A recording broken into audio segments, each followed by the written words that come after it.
Comment devenir un grand attaquant? J'espère que vous allez très bien. J'espère que vous portez très bien sur la chaîne.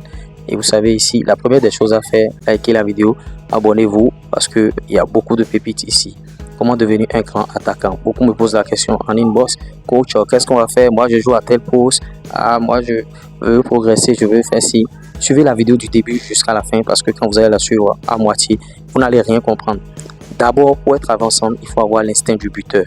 Vous voyez, on ne devient pas attaquant du jour au lendemain, il faut avoir l'instinct du buteur. C'est pourquoi, quand vous êtes déjà en centre de formation, les entraîneurs doivent déjà déceler ces qualités en vous. Ou bien si vous êtes déjà un footballeur professionnel, il faut avoir l'instinct du buteur. Regardez les buteurs, les Vinicius Junior, les Lamine Yamal, les Lewandowski, tous les buteurs que vous voyez aujourd'hui, les gens qui mettent 50 buts, 60 buts, les Cristiano Ronaldo, les Lionel Messi, c'est pas du jour au lendemain, ils ont cet instinct du buteur là. Vous voyez, quand vous avez l'instinct, il suffit juste de travailler un peu avec vous et vous allez développer ces capacités. Mais si à la base vous n'avez pas l'instinct, le fait de travailler régulièrement, ça va améliorer aussi ces capacités. C'est en cela que je vais aborder le prochain point, qui est le travail régulier, c'est-à-dire aux séances d'entraînement devant les buts. Vous voyez, les 10 000 heures, les 10 000, tout ce que vous voulez. Parce que quand vous exécutez une tâche, bien sûr, pendant près de 10 000 heures, pendant 10 000 heures, vous devenez expert.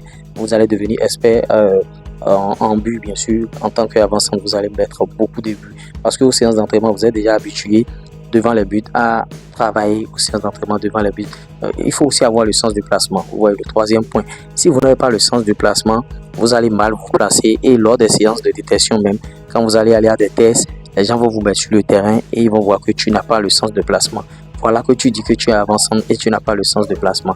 Et il y a quelqu'un, lui, bon, il a le sens de placement. Voilà que vous avez déjà mis lors de ce test de détection 3 buts ou bien 4 buts, 4 buts. Maintenant, on regarde celui qui a le sens de placement et on le prend et toi, on te laisse. Donc, il faut travailler ça. C'est un travail qu'il faut faire, bien sûr, à l'entraînement. Et quand vous regardez les matchs, je vous ai toujours dit sur cette chaîne, quand vous regardez les matchs de Champions League, il faut regarder les matchs en diagonale. C'est-à-dire, vous regardez tout le match, mais celui qui joue à votre poste, comment les gars se déplacent.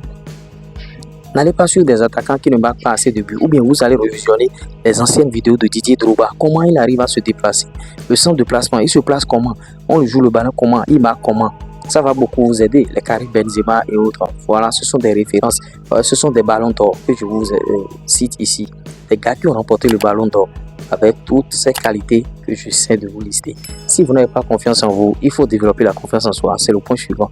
Si vous n'avez pas confiance en vous, vous ne pouvez pas être un grand avançant. Parce que les gens seront en train de vous insulter sur le terrain. Les gens seront en train de tout vous dire. Peut-être que tu es même en concurrence avec quelqu'un. L'entraîneur, lui, il a pris le club nouvellement et il a amené quelqu'un. Il a amené son joueur. Ça arrive. Et voilà, il veut imposer ce joueur.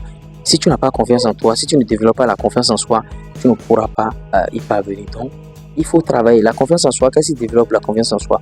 J'avais déjà dit lors des précédentes vidéos ici.